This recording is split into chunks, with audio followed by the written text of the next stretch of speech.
క్షేమాన్ని కాపాడటానికి సరిహద్దుల్లో ప్రాణాలొడ్డి పోరాడే భారత సైనికులు చేసే త్యాగాలు వెనకట్టలేనివి.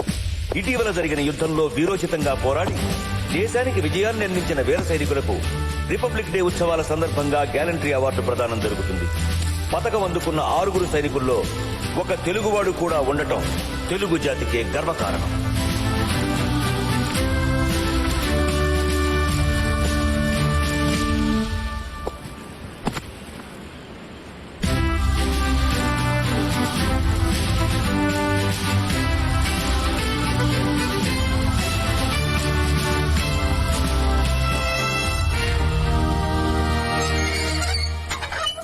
Good morning sir.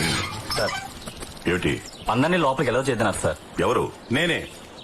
Factory lockout లో ఉంది. ఆల్రెడీ లేబర్ ప్రాబ్లమ్స్ జరుగుతున్నాయి. శాంతి భద్రతల దృష్ట్యా లేబర్ ఎవరు లోపలికి రాకూడదు. ఫ్యాక్టరీ చీఫ్ సెక్యూరిటీ ఆఫీసర్ గా మీరు మాత్రం లోపలికి వెళ్ళొచ్చు. అరే వాట్ ఈస్ దిస్? మీరనే లేబర్ గొడవల గురించి మాట్లాడడానికి ఎమ్మెల్యే గారు కబురు చేశారు. మరి వీళ్ళు లేకుండా ఎలా? సార్ ఆయన రమ్మంది మిమ్మల్ని ఒక్కరు మాత్రమే. మీరు మాత్రం వెళ్ళండి.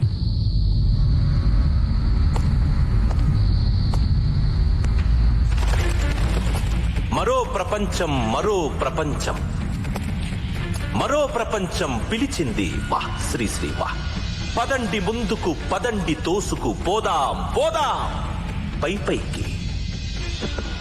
కిందే ఉండిపోయారు, పైకి రండి. ఈ ఫ్యాక్టరీ ప్రజల్ది. సొంతింట్లోకి రమ్మన్నట్టు ఆహ్వానిస్తున్నావే. నేను ప్రజాప్రతినిధిని మాధవరావు గారు. ఈ నియోజకవర్గ ఎమ్మెల్యేని. ప్రజల ఆస్తంటే నాదేగా. పైకి రండి, మాట్లాడుకుందాం.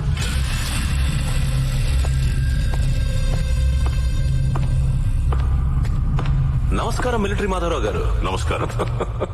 చిత్రంగా ఉంది కదా. మీరు మిలిటరీని వదిలేసిన మిలిటరీ మాత్రం మిమ్మల్ని వదలడం లేదు. చివరికి మీ ఇంటి పేరు అయిపోయింది కదా. మీరు మాత్రం తక్కువ పేరు సంపాదించారా ఏంటి? సగం రాష్ట్రాన్ని మింగేశారనుకుంటున్నారు జనం. పొగడకు, నాకు నచ్చదు. కబురు చేశారట. అలాగా జనాన్ని వెనకేసుకుని కేంద్ర మంత్రి గారిని కలవడానికి వెళ్తున్నారటగా, నిజమేనా? అవును, ఆయన నా స్నేహితుడు. మిలిటరీలో నాతో కలిసి పనిచేశాడు. మంచిది. మంత్రి స్నేహం పెంచుకోండి. 10 పెట్రోల్ బంకులు తెచ్చుకోండి, 4 ఫ్యాక్టరీలకు లైసెన్స్ తెచ్చుకోండి, సంపాదించుకోండి, సుఖపడండి. నేనేమన్నా వద్దనా? 30 సంవత్సరాల క్రితం ఈ ఫ్యాక్టరీ ప్రభుత్వ హయాంలో స్టార్ట్ అయింది. 2000 మంది కార్మికులకి, వాళ్ళ కుటుంబాలకి ప్రత్యక్షంగాను, 1,00,000 మంది రైతులకి, లక్షలాది మంది రైతు కూలీలకి పరోక్షంగాను అన్నం పెట్టింది ఫ్యాక్టరీ. అటువంటి ఈ ఫ్యాక్టరీని నువ్వు నీ కుతంత్రాలతో నష్టాల్లోకి నెట్టావు. రాష్ట్ర మంత్రి అయిన నీ మామ పలుకుబడిని అడ్డం పెట్టుకుని ఏకంగా ఫ్యాక్టరీని మింగేద్దామని చూస్తున్నావు. అయితే మీకేంటి? మీరు కార్మికుడు కాదు, కార్మిక నాయకుడు కాదు, రైతు కాదు, రాజకీయ నాయకుడు కాదు. మీకెందుకండి ఈ పోరాటాలు, ఆరాటాలు? గడ్డి పరకైనా మొలవని మంచు కొండల కోసం ప్రాణాలొడ్డి పోరాడావు. ఎందుకు? ఈ నేల తల్లి గుండెల మీద పరాయి మోకలు కాలు పెట్టకూడదని. అలా కాపాడుకున్న నా దేశాన్ని నీలాంటి వాళ్లు దోచుకు తింటుంటే చూస్తూ ఊరుకోను. నీ బండారం మొత్తం సాక్ష్యాధారాలతో నా దగ్గరుంది. రేపీ పాటికి అవి కేంద్ర మంత్రి చేతుల్లో ఉంటాయి. ఇందాకేమన్నావు? పోరాటం నాకెందుక? నేను మిలిటరీ నుంచి రిటైర్ అయ్యాను. పోరాటం నుంచి కాదు. పోరాటం నా రక్తంలో ఉంది. ఒక్కసారి సైనికుడైన వాడు చచ్చే వరకు సైనికుడే. నా కంఠంలో ప్రాణం ఉండగా ఈ ఫ్యాక్టరీ నీకు దక్కనివ్వను. తదాస్తు.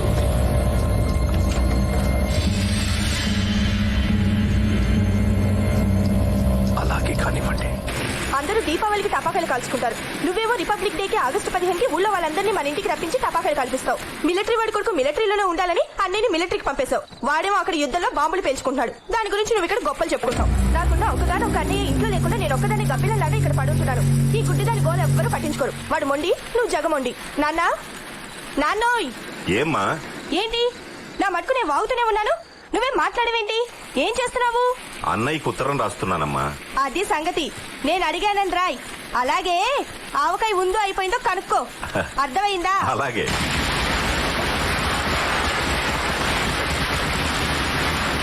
ఇది చాలా ఆపండ్రా, చెవులు పగిలిపోతున్నాయి.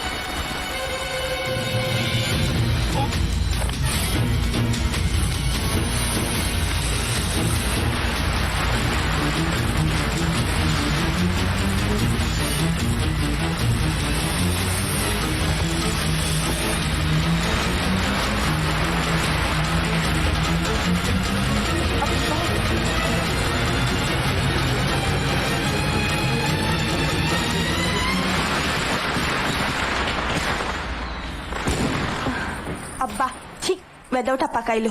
నాన్నా నాన్నా నాన్నోయ్, ఏం చేస్తున్నావు? మాట్లాడవేంటి? నానా నానా నానా నానా, ఏమైంది నీకు? ఇక్కడ ఎవరైనా ఉన్నారా? వద్దు! నానా! నానా!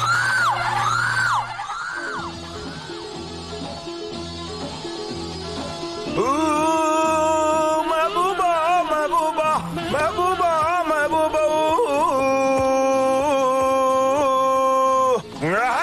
गुलशन में फूल खिलते हैं जब से राह में मिलते हैं मैं और तू.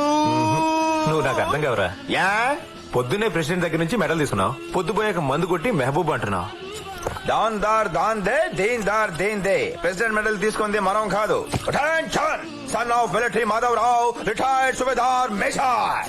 కానీ ఇక్కడ మందు కొట్టి మెహబూబా మెహబూబా మెహబూబా మెహబూబా అని పాడుతుంది మాత్రం చంటి ద హీరో. ఎప్పటికైనా సినిమా హీరోనవుతా.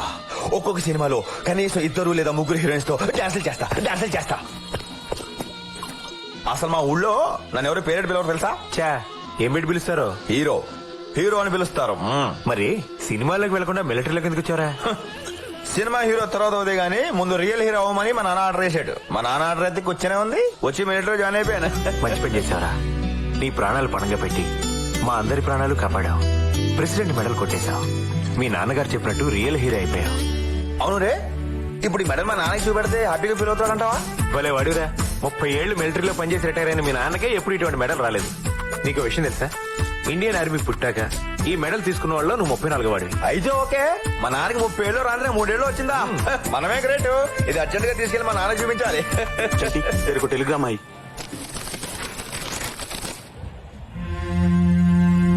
ఏంట్రా, ఏమైంది? Father expired, start immediately.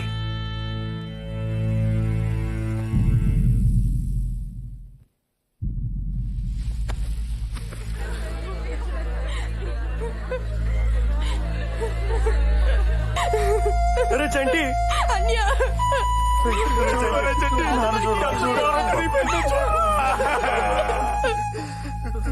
Soldiers, నాయన చంటి ఇప్పటికే చాలా ఆలస్యమైంది. శ్మశానానికి తీసుకెళ్తాం. అక్కడ కాదు, మా కొండ పొలం, అక్కడ చేద్దాం దహనం. నాయనా, ఈ బట్టలు కట్టుకురండి. ఎందుకు? ఈ బట్టలు కట్టుకుని కర్మకాండ చేస్తే మీ నాన్నగారి ఆత్మ శాంతిస్తుంది. మీరు ఆ జంజం తీసేయండి. అయ్యయ్యో, ఈ జంజం లేకుండా కర్మకాండలు చేయకూడదు. మీకు ఆ జంజం ఎలాగో నాకు మా నాన్నకి యూనిఫామ్ అలాగా. యూనిఫామ్ తో కర్మకాండ చేస్తేనే మా నాన్న ఆత్మ శాంతిస్తుంది. కానివ్వండి.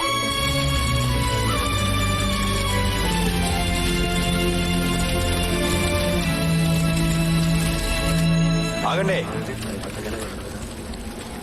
ఏంటి మీరు ఇక్కడ? సమాధి కట్టడానికి వచ్చాం బాబు.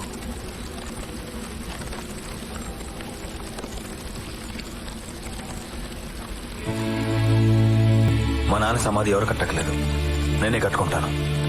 నా చేతులతో కట్టుకుంటాను. అన్నిటికీ తొందరే నాన్న నీకు. చిన్నప్పుడు ఆడెవడో కంప్లైంట్ చేశాడని నన్ను చెత్త కొట్టేశావు. తర్వాత తప్పు నాది కాదని తెలిసి చెల్లి దగ్గర ఏడిచావు. నేను చూసానులే. రే చంటి, నువ్వు దేనికి పనికిరావు అనేవాడివి. ఇప్పుడు చూడు, ప్రాజెక్ట్ వచ్చాను. ఇదిగో నీకు చూపిందని మెడలు కూడా తీసుకొచ్చాను. వెళ్ళిపోయావు. అంతలోనే కంగారు నీకు. అయినా ఏం పర్లేదులే. అసలు ఈ మెడల్ నాది కాదు నాన్న, నీదే. ఇక్కడ మీరు చూస్తున్న ఈ కొండల్ని పాండవుల కొండలంటారు. ఈ కొండలకి అవతల పక్క 1,00,000 ఎకరాలు చెరుకు పండుతోంది. కొండలకి యువతల పక్క కొంచెం దిగువగా ఉంది గవర్నమెంట్ షుగర్ ఫ్యాక్టరీ. అదే ఇది. అక్కడ పండే చెరుకు ఈ ఫ్యాక్టరీకి సప్లై అవుతుంది. లంక మేత, గోదావరి ఈత అని ఈ కొండ కిటుపక్క 30 కిలోమీటర్లు, ఆ కొండ కటుపక్క 30 కిలోమీటర్లు. ఎటు ఈ ఫ్యాక్టరీకి దారి లేదు. ఇక్కడి నుంచి బయలుదేరి 60 కిలోమీటర్లు ప్రయాణం చేసి ఈ ఫ్యాక్టరీకి చెరుకు రావాలి. అందువల్ల ఫ్యాక్టరీకి వచ్చే లాభం గోబల్లో దిగిపోయింది. అందుకే సంవత్సరం క్రితం ఫ్యాక్టరీ మూతపడిపోయింది. ఈ ఫ్యాక్టరీని డిస్ఇన్వెస్ట్మెంట్ స్కీమ్ కింద నేను కొన్నాను. ఏంటో స్కీము?